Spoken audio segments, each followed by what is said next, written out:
माता के जगराते में महारानी तारा देवी की कथा कहने सुनने की परंपरा प्राचीन काल से ही चली आ रही है।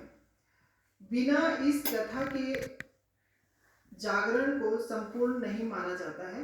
यद्यपि पुराणों या ऐतिहासिक पुस्तकों में इसका कोई उल्लेख नहीं है तथा माता के प्रत्येक जागरण में इसको सम्मिलित करने की भी परंपरागत विधान है। कथा इस प्रकार है। महाराजा दक्ष के दो पुत्रियां तारा देवी एवं रुक्मणी भगवती दुर्गा जी की भक्ति में अटूट विश्वास रखती थी। दोनों बहनें नियमपूर्वक एकादशी का व्रत किया करती थी तथा माता के जागरण में प्रेम के साथ कीर्तन एवं महत्व कथा सुना करती थी। एकादशी के दिन एक बार भूल से छोटी बहन रुक्मण ने मांसाहार कर लिया। अब तारा देवी को पता लगा तो इसे रुक्मण पर बड़ा क्रोध आया और बोली, तू है तो मेरी सकी बहन, परंतु मनुष्य देह पाकर भी तूने नीच योनि के प्राणी जैसा कर्म किया है। तू तो छिपकली बनने योग्य है। बड़ी बहन के मुख से ये निकले शब्दों को रुक्मण ने सिर धार्य कर लिया और साथ ही प्रायश्चित का उपाय पूछा। तारा ने कहा, त्याग एवं परोपकार से सब पाप छूट जाते हैं। दूसरे जन्म में तारा देवी इंद्रलोक की अप्सरा बनी और छोटी बहन रुक्मणी छिपकली योनि में प्रायश्चित का अवसर ढूंढने लगी। द्वापर युग में जब 5 पांडवों ने अश्वमेध यज्ञ किया तब उन्होंने दूत भेजकर दुर्वासा ऋषि सहित 33 करोड़ देवताओं को निमंत्रण दिया। जब दूत दुर्वासा ऋषि के स्थान पर निमंत्रण लेकर गया तो दुर्वासा ऋषि बोले, यदि 33 करोड़ देवता इस यज्ञ में भाग लेंगे तो मैं उसमें सम्मिलित नहीं हो सकता। दूत 33 करोड़ देवताओं को निमंत्रण देकर वापस पहुंचा और दुर्वासा ऋषि का वृत्तांत पांडवों को कह सुनाया कि वह सब देवताओं की बुलाने पर नहीं आएंगे। तब यज्ञ आरंभ हुआ। 33 करोड़ देवता यज्ञ में भाग लेने आए। उन्होंने दुर्वासा ऋषियों को ना देखकर पांडवों से पूछा कि ऋषि को क्यों नहीं बुलाया। इस पर पांडवों ने नम्रता सहित उत्तर दिया कि निमंत्रण भेजा था, परंतु वे अहंकार के कारण नहीं आए। यज्ञ में पूजन हवन आदि निर्विघ्न समाप्त हुए। भोजन के लिए भंडारे की तैयारी होने लगी। दुर्वासा ऋषि ने जब देखा कि पांडवों ने उनकी उपेक्षा कर दी है तो उन्होंने अत्यंत क्रोध करके पक्षी का एक रूप धारण करके किया और क्रोध और चोंच में सर्प लेकर भंडारे में फेंक दिया। जिसका किसी को कुछ पता भी नहीं था, वह सर्प खीर की कढ़ाई में जा गिरकर छिप गया। एक छिपकली जो पिछले जन्म में तारा देवी की छोटी बहन थी, बहन के शब्दों को सिरोधार्य कर जन्म में छिपकली बनी, सर्प को भंडारे में गिरना देख रही थी। उस त्याग व परोपकार की शिक्षा अब तक याद थी। वह छिपकली घर की दीवार पर चिपकी समय की प्रतीक्षा करती रही। लोगों की जान बचाने हेतु उसने अपने प्राण निछावर कर देने का मन ही मन निश्चय किया। जब खीर कढ़ाई में दी जाने वाली थी तो सबकी आंखों के सामने वह छिपकली दीवार से कूदकर कढ़ाई में जा गिरी। निदान लोग छिपकली को भला बुरा कहते हुए खीर के कढ़ाई को खाली करने लगे। तब उस समय उन्होंने उसमें मरे हुए सांप को देखा। अब उनको मालूम हुआ कि छिपकली ने अपने प्राण त्याग कर इतने लोगों के प्राणों की रक्षा की है। इस प्रकार उपस्थित सभी सज्जनों और देवताओं ने उस छिपकली के लिए प्रार्थना की कि उसे सब योनियों में उत्तम मनुष्य जन्म प्राप्त हो तथा अंत में मोक्ष को प्राप्त करे। तीसरे जन्म में में छिपकली राजा सप्रस के घर कन्या बनी। दूसरी बहन तारा देवी ने फिर मनुष्य का जन्म पाकर तारामती नाम से अयोध्या में प्रतापी राजा हरिश्चंद्र के साथ विवाह किया। राजा सरपस ने ज्योतिषियों से कहा कि कुंडली बनवाई। ज्योतिषियों ने राजा को बताया कि कन्या राजा के लिए हानिकारक सिद्ध होगी, शकुन ठीक नहीं है, अतः आप इसे मरवा दीजिए। राजा बोला, लड़की को मारने का पाप बहुत बड़ा है, उस पाप का भागीदार नहीं बन सकता। तब ज्योतिषियों ने विचार करके राय दी कि हे राजन, आप एक लकड़ी के संदूक के ऊपर सोना चांदी आदि चढ़वा दे, फिर उस संदूक के भीतर लड़की को बंद करके नदी में प्रवाहित कर दीजिए। सोना चांदी जड़ित लड़की को लकड़ी का संदूक अवश्य ही कोई लालच से निकाल लेगा और आपकी कन्या को भी पाल लेगा, आपको किसी प्रकार का पाप न लगेगा। ऐसा ही किया गया और नदी में बहता हुआ संदूक काशी के समीप एक भंगी को दिखाई दिया। वह संदूक को नदी से बाहर निकाल लाया। जब खोला तो सोना चांदी के अतिरिक्त अत्यंत रूपवान कन्या दिखाई दी। उस भंगी के कोई संतान नहीं थी। जब उसने अपनी पत्नी को वह कन्या दी तो उसकी खुशी का ठिकाना न रहा। उसने अपनी संतान के समान से सभी को समान ही बच्ची को छाती से लगा लिया। भगवती की कृपा से उसके स्तनों में दूध उतर आया। पति पत्नी दोनों ने प्रेम से कन्या का नाम रुक्को रख दिया। जब वह कन्या विवाह योग्य हो गई तो भंगी ने उसका विवाह अयोध्या के सजातीय युवक के साथ बड़ी धूमधाम से किया। इस प्रकार पहले जन्म की रुक्मण, दूसरे जन्म में छिपकली और तीसरे जन्म में वो रुक्को बन गई। रुक्को की सास महाराजा हरिश्चंद्र के घर सफाई आदि का काम करने जाया करती थी। एक दिन वह बीमार पड़ गई। नितान रुक्को महाराजा हरिश्चंद्र के घर काम करने के लिए पहुंच गई। महाराजा की पत्नी तारामती ने उसे रुक्को को देखा और वह अपने पूर्व जन्म के पुण्य से उसको पहचान गई। तब तारामती ने रुक्को से कहा कि हे बहन, तू यहाँ मेरे निकट आकर बैठो। महारानी की बात सुनकर उसको रुक्को बोली, रानी जी, मैं नीच जाति की भंगिन हूँ, भला मैं आपके पास आके कैसे बैठ सकती हूँ। तब तारामती ने कहा, बहन, पूर्व जन्म में तू मेरी सखी बहन थी। एकादशी का व्रत खंडित करने के कारण तुम्हें छिपकली की योनि में जाना पड़ा। सो होना था सो हो चुका। अब तुम अपने इस जन्म को सुधारने का उपाय करो तथा भगवती माता की सेवा करके अपना जन्म सफल बनाओ।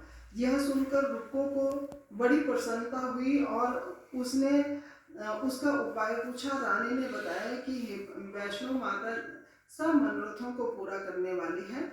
जो लोग श्रद्धा पूर्वक माता का पूजन व जागरण करते हैं उसकी सब मनोकामनाएं पूर्ण होती है। रुक्को ने खुश होकर माता जी की मनौती करते हुए कहा कि हे माता, यदि आपकी कृपा से मुझे एक पुत्र प्राप्त हो जाए तो मैं आपका पूजन व जागरण करवाऊंगी। प्रार्थना को माता ने स्वीकार कर लिया। फलस्वरूप 10वें महीने उसके गर्भ से एक अत्यंत सुंदर बालक ने जन्म लिया। परंतु दुर्भाग्यवश रुक्को को माता का पूजन व जागरण करने का ध्यान ही न रहा। परिणाम यह हुआ कि जब वह बालक 5 साल का हुआ तो उसे तेज बुखार आ गया और तीसरे दिन उसे माता निकल आई।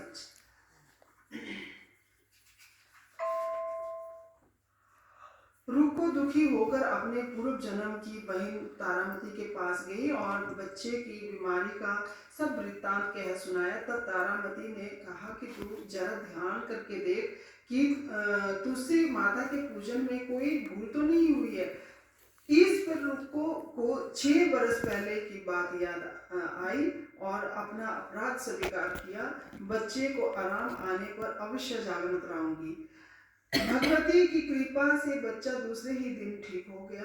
तब रुको ने देवी के मंदिर में जाकर पंडित से कहा कि मुझे अपने घर में जागरण करवाना है, आप मंगलवार पर मेरे घर में पधार कर कृतार्थ करें।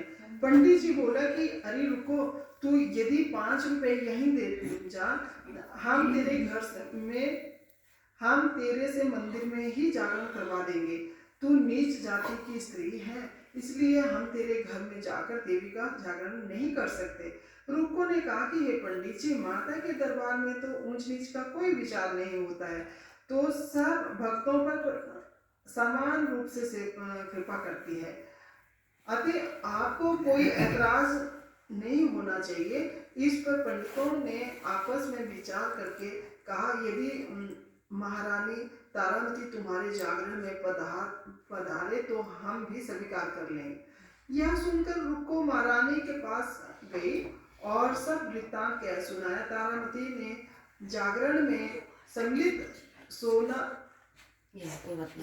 होना सहर्ष स्वीकार कर लिया।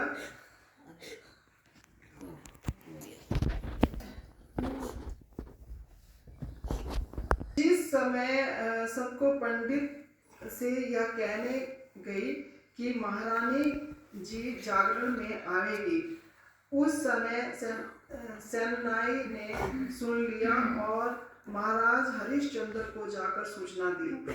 राजा ने सेनाई से सब बात सुनकर कहा कि तेरी बात झूठी है, महारानी भंगियों के घर जागरण में नहीं जा सकती। फिर भी परीक्षा लेने के लिए राजा ने रात को अपनी उंगली पर थोड़ा सा चीरा लगा लिया, जिससे नींद न आवे। रानी तारामती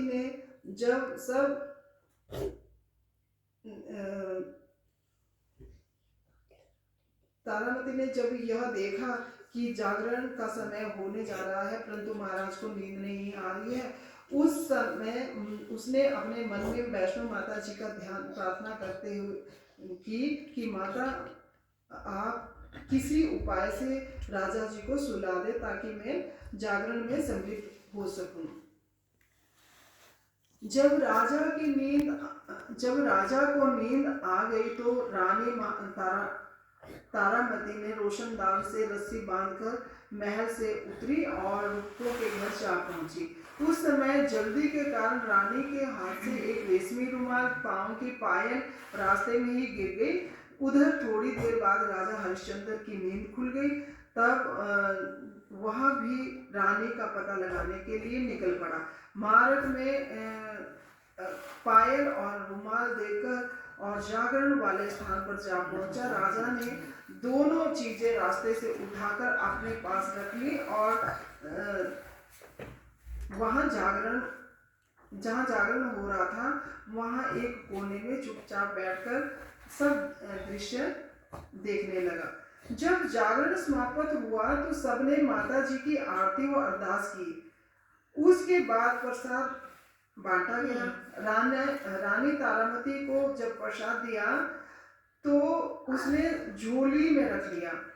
यह देखकर लोगों ने पूछा कि आपने प्रसाद क्यों नहीं खाया? यदि आप ना खाएगी तो कोई भी प्रसाद नहीं खाएगा। रानी बोली, तुमने जो प्रसाद दिया और मैंने महाराज के लिए रख लिया है और अब जो मुझे मेरा प्रसाद दे तो अब की बार प्रसाद लेकर तारा ने खा लिया। उसके बाद सब भक्तों ने माता का प्रसाद खाया। इस प्रकार जागरण समाप्त करके प्रसाद खाने के पश्चात रानी तारामती घर की ओर चली। तब राजा ने आगे बढ़कर रास्ता रोक लिया और कहा, तूने नीचों के घर का प्रसाद खाकर अपना धर्म नष्ट कर लिया है। अब मैं तुझे अपने घर कैसे रखूं? तूने तो कुल की मर्यादा व मेरी प्रतिष्ठा का भी कोई ध्यान नहीं रखा।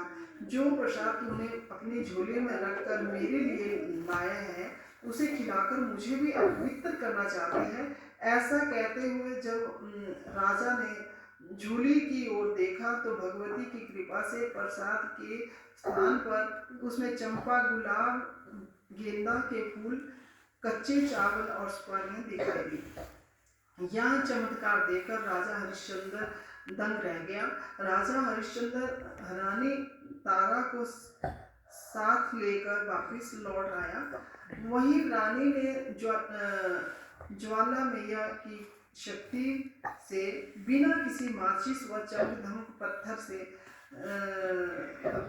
की सहायता लिए राजा को अग्नि प्रज्वलित करके दिखाई, जिसे देखकर राजा और आश्चर्य में पड़ गया। राजा के मन में भी देवी के प्रति विश्वास तथा श्रद्धा जाग उठी। इसके बाद राजा ने रानी से कहा कि मैं माता जी के प्रत्यक्ष दर्शन करना चाहता हूँ। रानी बोली,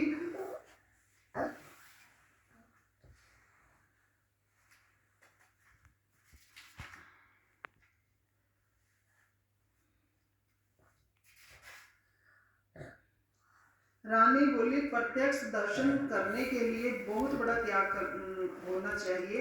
यदि आप अपने पुत्र रोहिदास का बलि दे सकें तो आपको दुर्गा देवी के प्रत्यक्ष दर्शन भी प्राप्त हो सकते हैं। राजा के मन में देवी के दर्शन की लगन भी हो गई थी। राजा ने पुत्र का मोह त्याग कर रोहिदास का सिर देवी को अर्पण कर दिया। ऐसी सच्ची श्रद्धा एवं विश्वास देखकर दुर्गा माता सिंह पर सवार होकर उसी समय वहां प्रकट हो गई और राजा हरिश्चंद्र दर्शन करके कृतार्थ हुए। मरा हुआ पुत्र भी जीवित हो गया। यह चमत्कार देखकर राजा हरिश्चंद्र गदगद हो गए। उन्होंने विधि पूर्वक माता जी का पूजन करके अपराधों की क्षमा मांगी। सुखी रहने का आशीर्वाद देकर माता अंतर्ध्यान हो गई। राजा ने तारा रानी की भक्ति को प्रशंसा करते हुए कहा कि तारा, मैं तुम्हारे आचरण से अति प्रसन्न हूँ। मेरे धन्य भाग जो तुम मुझे पत्नी के रूप में प्राप्त हुई है। उसके पश्चात राजा हरिश्चंद्र ने रानी तारा देवी की इच्छा अनुसार अयोध्यापुरी में माता का एक भव्य मंदिर तैयार करवाया। रानी तारा देवी एवं रुक्मण भंगिन दोनों ही मनुष्य योनि से छूटकर देवलोक को प्राप्त हुए। माता के जागरण में सभी तारा देवी इस कथा को जो मनुष्य भक्ति पूर्वक पढ़ता या सुनता है उसकी सभी मनोकामनाएं पूर्ण होती है, सुख एवं समृद्धि बढ़ती है, शत्रुओं का नाश एवं सर्व मंगल होता है। इस कथा के बिना जागरण पूरा नहीं माना जाता। बोलो साचे दरबार की जय, तारा मैया की जय।